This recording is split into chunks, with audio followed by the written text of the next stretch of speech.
সঞ্চিতার মনপাখনা চ্যানেলে আপনাদের সকলকে স্বাগতম। আজকে আমি আবৃত্তি করে শোনাচ্ছি যতীন্দ্রমোহন বাগচির লেখা কবিতা কাজলা দিদি। বাঁশ বাগানের মাথার ওপর চাঁদ উঠেছে ওই, মাগো আমার শোলক বলার কাজলা দিদি কই?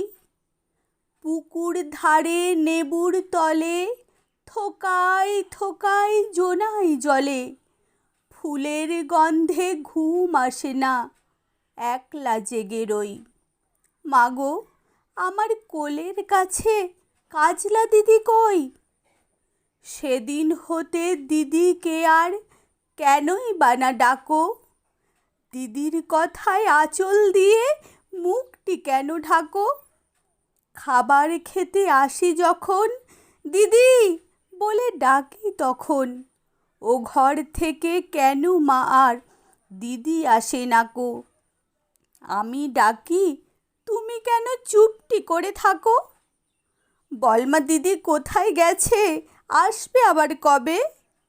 কাল যে আমার নতুন ঘরে পুতুল বিয়ে হবে।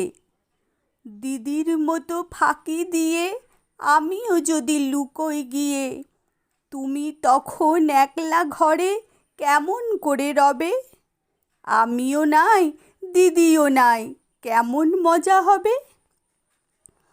ভুঁই চাপাতে ভরে গেছে শিউলি গাছের তল, মারাস নে মা পুকুর থেকে আনবি যখন জল।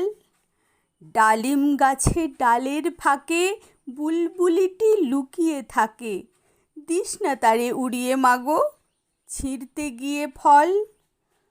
দিদি এসে শুনবে যখন বলবে কি মা বল?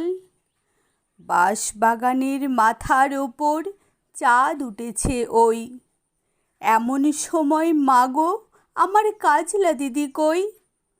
বেড়ার ধারে পুকুর পাড়ে ঝিঝি ডাকে ঝোপে ঝাড়ে, নেবুর গন্ধে ঘুম আসে না, তাই তো জেগে রই।